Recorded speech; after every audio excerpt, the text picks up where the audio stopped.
today we're going to spend a bit of time in the shed. It looks lovely out there, but it's freaking freezing. I'll show you, look. There you go, look. Yeah, it does look glorious. But it's so cold and my hands are like ice. Right, we're going to get on with this heckler. We need to get this sorted because this has to go to the fabricators tomorrow. So, I've had a rake around in the loft and we found a RockShox Monarch, which I was hoping to use as my donor shock for the bike, but this isn't going to work out quite well. I'll show you. Right, so if we look here, you can see that. Our aluminium we're going to use on here. I'm going to separate these parts and finishing, but that doesn't matter about this. So if we were to piece this together and the RockShox was to go there, where it should do, that one in that end, that in there, you can see it's too tight. So we need a smaller shock. Now this one is, I'm thinking it needs to be quite substantially shorter. So this one is measuring at centre 220, so it'll be 218 shock.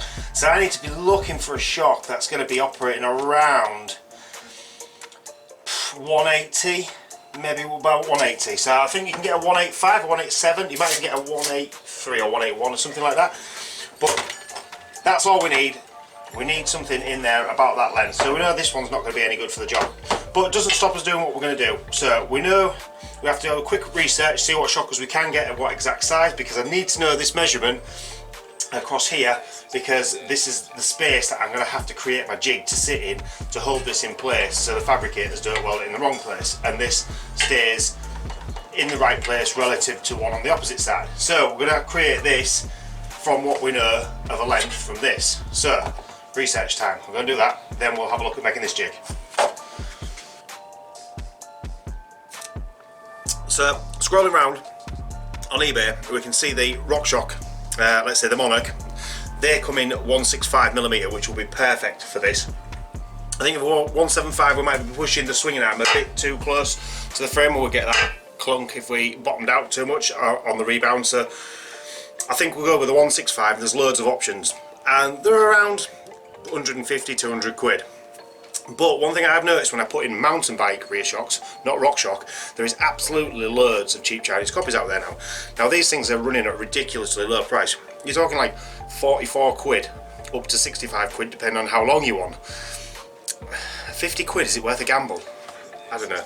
I think possibly come the time of the build I might get one of them and stick it on just for a little bit of a review and see if these things do operate, because I've got a set of Chinese forks, Lu 2 or something like that, on one of my other builds, and to be fair, they work really well. The air chamber works really well.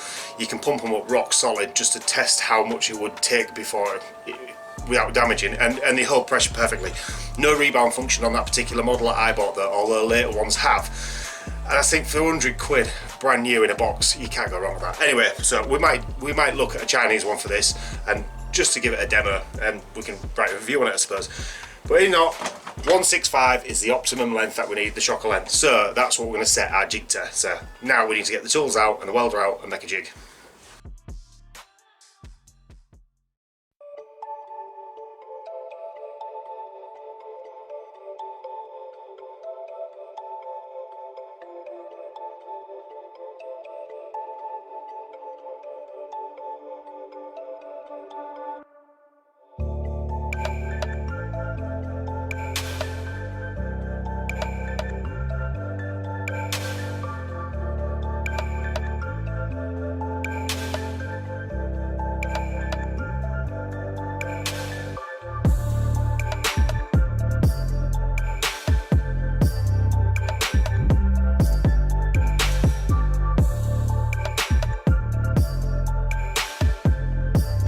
Right, so now we've got that set at 165, and the triangle has a spacer in it and it's zip tied shut so that can't move.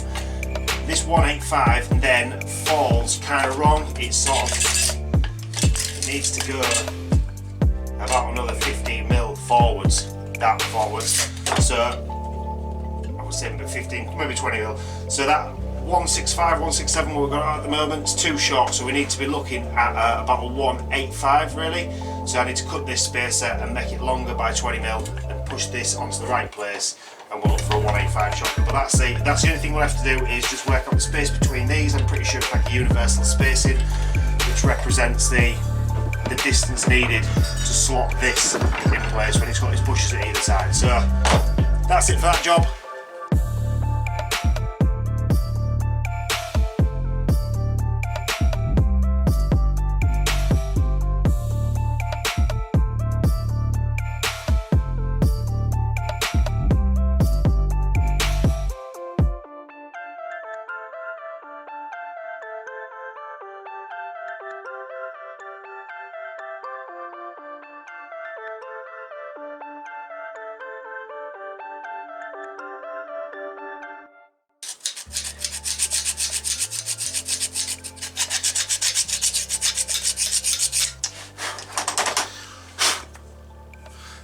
So right, there you go. As you can see, I've drilled in the 3 corners of the triangle. I've left quite a lot of material all the way around the edge, so it's a bit thicker than it previously was. It does need more filing down, but I'll continue that probably once I get it on the bike, and then I can sculpt it to how I want. But in the meantime, it's a good starting point. There's a lot of material removed already. It's nice and square to each other, so not a bad start. Right, I think we can get on with something else now.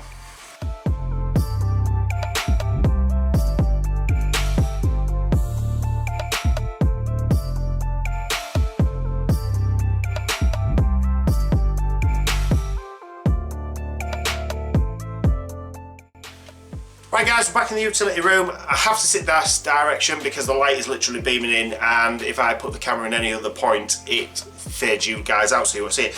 Right, this orange seat, we've got a big hole there. I know what I can do with that. I'll show you guys. We can fill this with a bit of foam. We can pull these back over with some contact adhesive, and I've got some leather filler. Now you can pull that back right with the leather filler, and I think it might be durable enough to hold this. Once we've got that on top, we can treat it with the black and the clear coat.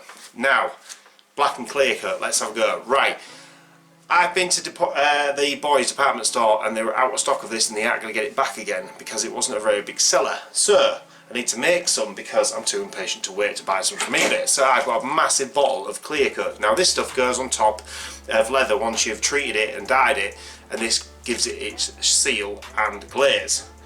Now how about if I mix that with acrylic black paint?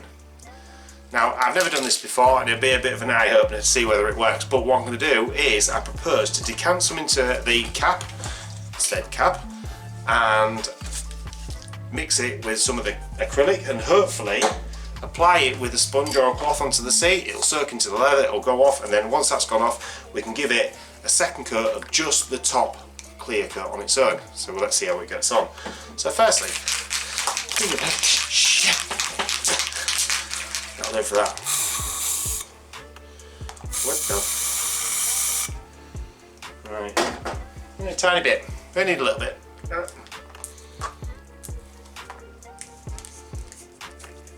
A few drops of clear coat. Now we know at this point when we start mixing it if it's not going to work because the two won't blend. Now if they do blend and they don't separate, then they are compatible, and in which case they will go together and be able to form a black pigment. So we'll try. Let's get something to mix it with. Right, I'm back. An earbud, promise it's not been used. Clean look, there we go. I've cut one end off so it's just literally a stick. I'll do these two mix.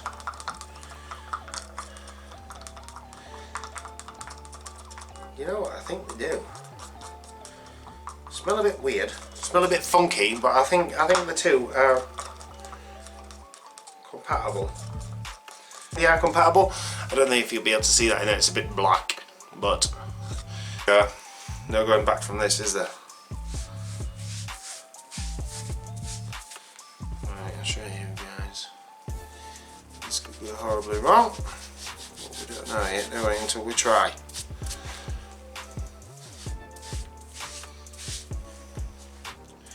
It does seem to go on, which is always a Brucey bonus. Right, as we put it on, it seems to be taking quite well. You can just see that. Camera angle's pretty bad, I'm sorry. Whereas before, once I used red boot polish on a red seat, that was suggested or apparently used regularly by another YouTuber I follow who restores old bikes. Apparently it's a good way of doing it. Me and Alvera say otherwise, since though we've both got red asses from on our shorts, so that's a pair of shorts each ruined.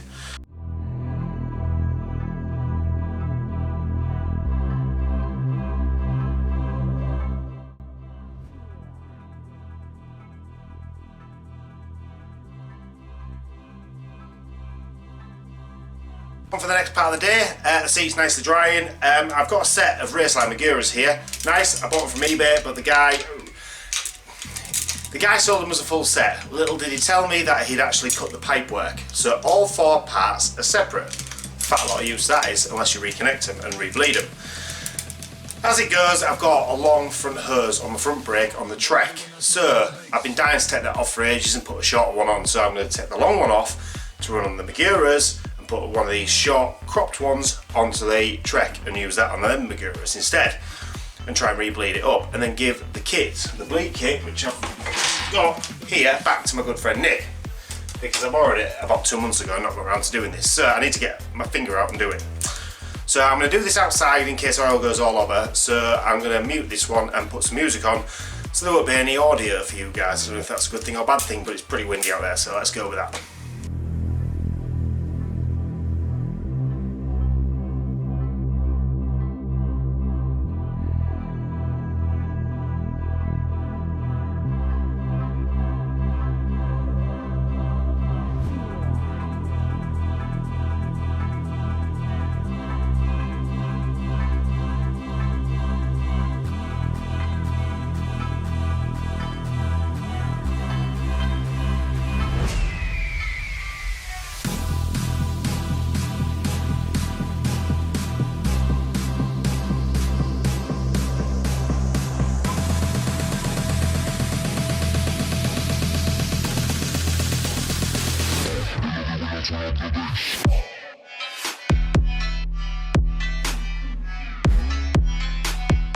Guys, that's it for today. It's really nice to get a few jobs done like that, although it is blisteringly cold outside.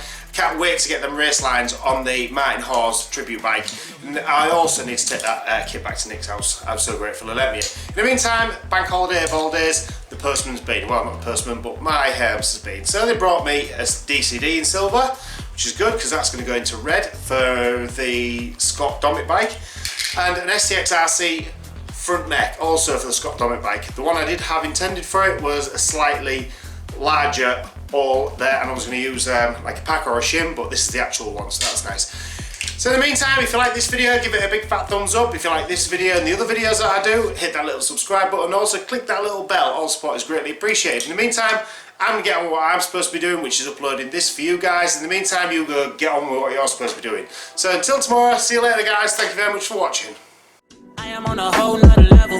Girl, he only fucked you over cause you let him. Girl, I guess he didn't know any better.